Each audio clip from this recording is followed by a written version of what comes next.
Hi, everyone. Hi there. It's Alicia I'm Davis Stacy Watson. from Transformative Leadership Strategies. That's right.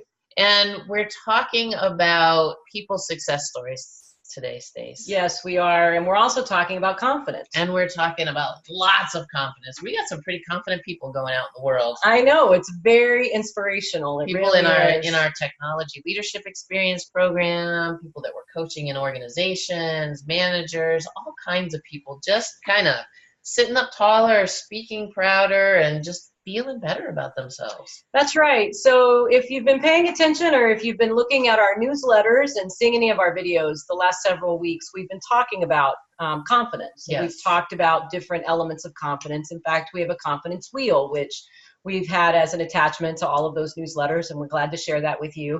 And on that wheel, there are 8 elements. Right. And these were elements that just based on our experience and input from clients that we sort of realized were essential pieces to confidence, Yep. right? That each piece makes a difference to how we feel in terms of our confidence. Right. We call these the key factors for unstoppable, the unstoppable power of confidence. That's right. So today we thought we could just talk briefly about those and maybe tell a few stories along the way. Perfect.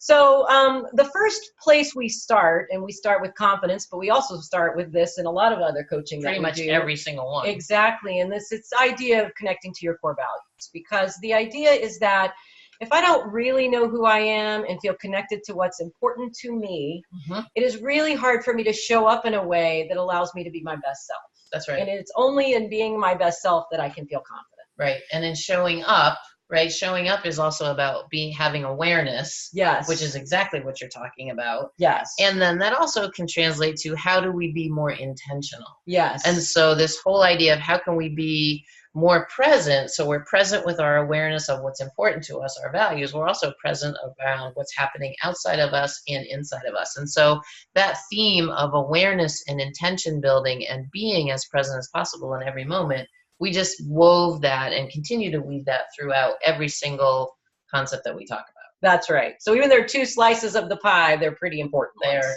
core ones. Yeah, for sure. Yeah.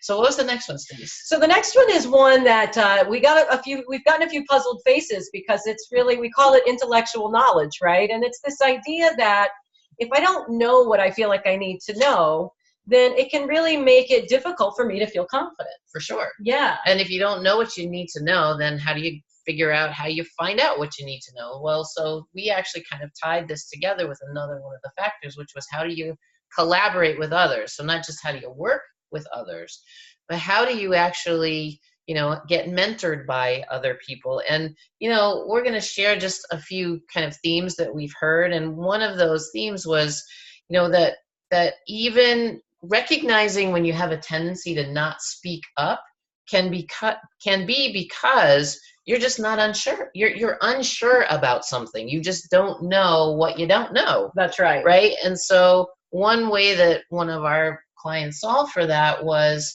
just reaching out to somebody else on the team and having a conversation before the meeting to get ready for it. And that made that person feel more confident. Yeah, it's sometimes it's the simple things, but it can really make a big difference, right? It's always the simple things. We think it has to be this big deal, but it doesn't have to be this big deal. Well, so it leads us right into the next element on the confidence wheel, which is really this idea of believing in oneself and positive self-talk. And we, when we do our confidence series, we spend a whole session just on this one, because it's so challenging for many of us to get out of the habit of the negative self-talk and really get back to feeling confident about what we have to offer. That's right. Right. And it's so insidious. It right? is. It's in our language. It's in the way we say things like, I should have done this, or it's when we berate ourselves when we think we've made mistakes, or even you're going to share one that's kind of a common one. Yeah. Right? So one of the clients that we have worked with talked about the what ifs, right? And this idea that always getting stuck in the what ifs, right? And so talking about some strategies around, first of all, awareness, recognizing that's what I'm doing.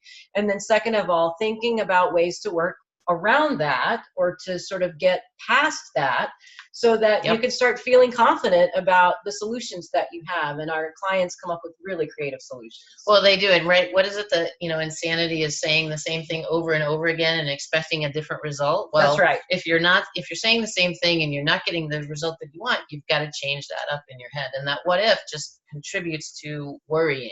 That's right. And it's draining. Absolutely. So you want to talk about the next ones? Sure. So the next one really ties in also with how do we speak up? So we know ourselves, we get the knowledge that we need or desire. We have this belief that we can do it, and then it's about actually doing it. Like, we have to open our mouths, we have to voice our opinions, and we really sometimes, that ties in with also taking risks. Like, they're all tied together, right? So, but having your voice and putting it out into the world for others to hear. So do we have kind of a story about that one? Yes, we do.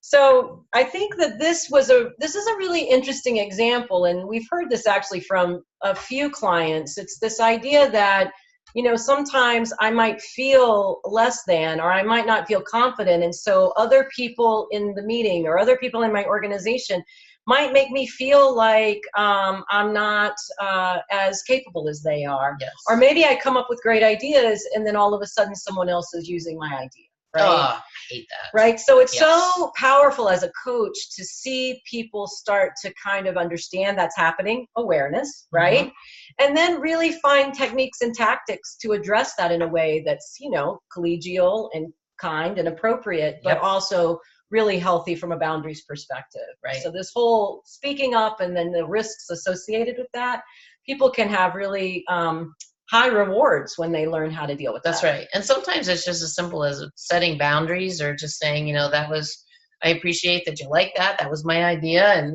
just you can make it simple and really kind of put that line in the sand. That's right. Right? Exactly.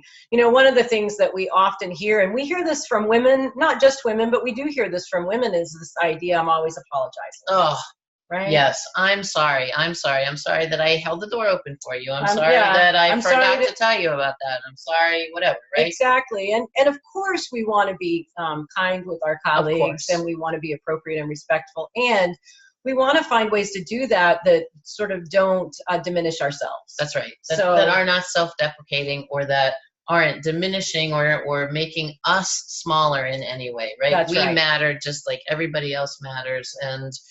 And just the fact that you're sitting in the room is powerful. Yeah, There's nothing to be sorry about. That's right. That's right.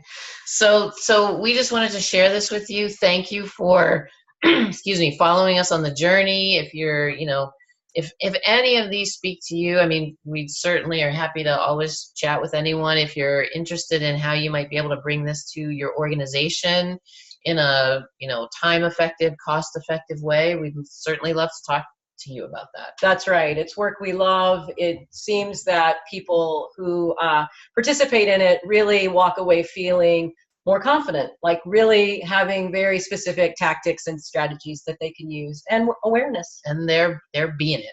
That's exactly right. Not just doing it. So thank you, everyone. Thank you so much. Have a great rest of your day. Okay, bye-bye. Bye-bye.